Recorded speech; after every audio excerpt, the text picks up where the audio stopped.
Bismillahirrahmanirrahim. Assalamualaikum warahmatullahi wabarakatuh. Waalaikumsalam warahmatullahi wabarakatuh. Salam kedaulatan rakyat. Salam.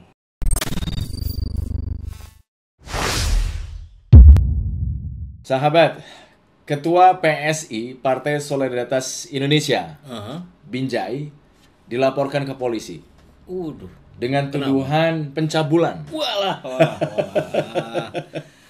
Saya agak kaget juga di awal tadi, kan biasanya kalau kita bahas PSI selalu tentang Jakarta gitu. Iya. Ini tentang Binjai ini. Jalan-jalan dulu ke Binjai. Oke. Masalahnya Ketua PSI Kota Binjai itu jadi dukun gadungan. Lalu diduga mencabuli seorang wanita berinisial IAP. IAP atau AP lah gitu kira-kira. Iya.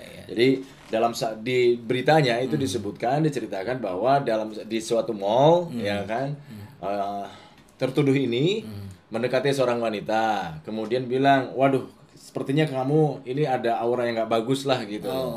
Mau nggak kamu sembuhin gitu kan?" Ya udah mau, akhirnya bertukar nomor handphone kan. Singkat cerita, dihubungilah si tertuduh ini ketua PSI Binjai. Lalu udah ada proses penyembuhan. Nah, supaya dikasih minum, Pak, dikasih air putih. Udah nih, supaya keluar ininya apa? Si pengganggunya. Itu air putih itu dioleskan ke bagian tubuh.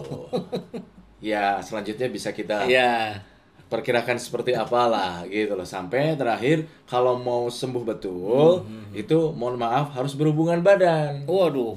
Nah, korban ini menyadari ada yang nggak beres, akhirnya melaporkan lah, gitu loh. Tapi ini baru dugaan ya kan, karena dari pihak kepolisian sudah memanggil saksi-saksi, tetapi saksi-saksinya itu belum datang. Kenapa harus PSI ya? Tahu aja kita sering bahas PSI ini, jadi si beritanya muncul ke timeline kita. Gini Kang, tentu kita tidak akan masuk pada ranah yang terlalu spesifik di persoalan ini, karena saya kira tentu praduga tak bersalah harus dikedepankan, tapi juga kewaspadaan terhadap perilaku orang-orang yang seperti ini sebetulnya kan tidak melulu PSI, pasti di seluruh kalangan juga ada saja yang begitu-begitu. Ini bentuk kehati-hatian yang harus kita kedepankan untuk anak-anak kita yang perempuan gitu, saudara kita, harus dibangun keberanian untuk mengatakan tidak gitu. Itu satu sisi, tapi kan sisi lain kalau melulu kita membahas itu, di beberapa pihak selalu muncul, kenapa harus selalu perempuan yang jadi korban, yang disalahkannya pun perempuan. Ya, kenapa perempuannya mau, kenapa ininya mau, kayak gitu kan. Artinya kan di sisi lainnya juga kita tentu harus mewaspadai situasi-situasi di seputaran kita. Ketika ada yang janggal, ya kita harus jangan ragu kita untuk segera melaporkan ke aparat terdekat gitu. Cuman saya ingin masuk pada wilayah bagaimana perekrutan anggota partai ini. Kan kalau yang ketemu 1-2 orang, biasanya ini adalah fenomena gunung es. Yang ketahuannya 1-2 orang, tapi di dalamnya banyak sebetulnya gitu, bahkan jauh lebih banyak. Saya memang ada cerita ini tentang PSI ini, bahwa di salah satu provinsi, ketua partai level provinsinya ini ceritanya sedang mencari calon ketua PSI untuk level kabupaten kota. Cerita ini tentu dari orangnya langsung nih, kejadian yang persis saya ketahui. Diajak untuk menjadi ketua, ayo kamu jadi ketua kabupaten ini deh, nanti gampang, ini nanti kita akan bangunnya sama-sama lah. Terus memang harus ngemodal sendiri sekarang, tapi kan tahu kan kalau kita sudah menang, kita bisa dapat akses ke sana ke sini segala macam dan seterusnya.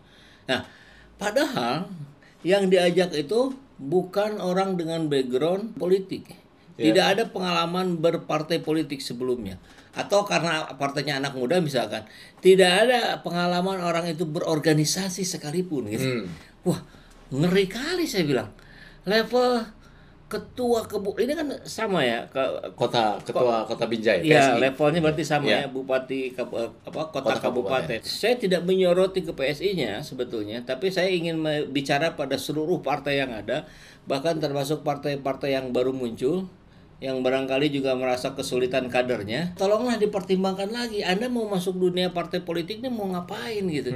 Kalau benar-benar mau membaktikan diri untuk kemajuan bangsa dan negara, hal-hal yang seperti itu tuh harusnya sudah selesai gitu. Sudah selesai dengan program pengkaderannya gitu. Bukan mencari orang lain, pihak lain yang tidak ngerti apa-apa, tidak tahu apa-apa. Nah, saya kira buahnya nanti ya bisa jadi begini gitu. Bisa jadi orang pengangguran yang direkrut, bisa jadi malah orang jahat yang direkrut gitu. Di seluruh partai yang saya ketahui, hanya 1-2 partai saja yang sudah mempunyai program yang jelas dengan kurikulum yang bagus, dengan program kaderisasinya. Yang lainnya senyap-senyap, nanti jelang-jelang mau pemilu baru rame-rame.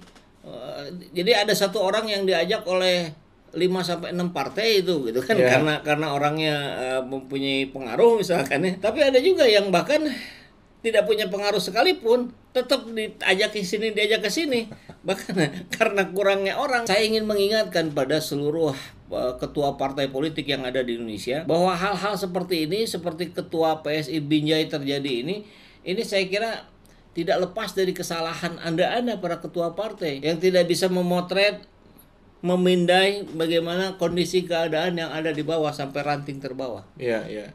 Berarti screening pada proses perekrutan, kemudian juga proses kaderisasi sudah menjadi syarat mutlak bagi seorang partai ya? Iya, harusnya begitu.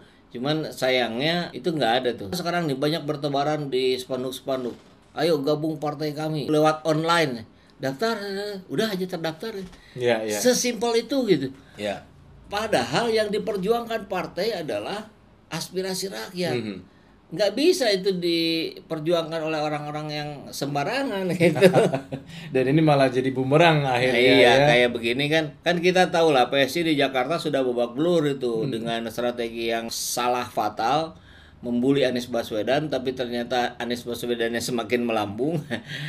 Tadinya kan diharapkan barangkali daerah-daerah lain bisa memperbaiki citra PSI, malah kejadian kayak begini. Sepertinya banyak PR yang harus dibenahi. Iya.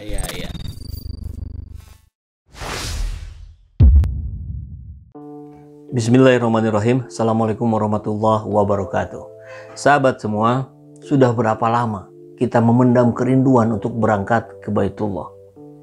Ya, apalagi setelah kemarin pandemi 2-3 tahun kita tidak bisa berangkat ke sana. Menunggu antrian haji kita tahu bersama, belasan bahkan sampai puluhan tahun. Dalam konteks ini, sebagai Saiful Zaman Channel bekerja sama dengan Al-Aziziyah Tour and Travel, insya Allah akan menyelenggarakan program untuk kita berangkat bersama saya. Insya Allah akhir November ya, kita akan berangkat bersama SJ Channel. Maka tentu program-program yang akan kita jalani di sana ada kelebihannya, ada plusnya ya. Kita akan berkumpul berdoa bersama untuk memanjatkan doa bagi negeri ini agar menjadi lebih baik, agar dipimpin oleh pemimpin yang mengerti kehendak dan keinginan rakyat, pemimpin yang amanah. Ya, keberangkatan di akhir November tentu itu saat setelah Pak Anies selesai menjabat sebagai gubernur. Mudah-mudahan kita akan upayakan sekali dalam keberangkatan kita nanti turut ikut bersama kita Bapak Anies Rashid Baswedan. Insya Allah ya, kita akan berangkat bersama Al-Aziziyah Tour and Travel yang telah berpengalaman lebih dari 8 tahun. Sebuah travel haji dan umroh yang super lengkap, segala perlengkapannya diproduksi sendiri. Artinya kualitasnya sudah pasti terjamin. Tentu dengan jadwal yang jelas, transportasi yang nyaman, kita dibimbing oleh orang yang berpengalaman, dan pastinya tentu semuanya menggunakan sistem yang syar'i. Bagi sahabat SJ Channel semua yang berminat untuk mengetahui informasi lebih lanjutnya, silahkan untuk mengontak ke nomor yang ini. Pastikan kenyamanan perjalanan ibadah umroh Anda bersama Al-Aziziyah Tour and Travel yang telah berpengalaman lebih dari 8 tahun dan memiliki legalitas yang jelas, kepastian jadwal, memiliki pabrik perlengkapan ibadah umroh sendiri, transportasi nyaman, harga terjangkau serta pembimbing berpengalaman dan sistem yang digunakan atas dasar cara yang syar'i. Untuk informasi hubungi 0812 8268 5683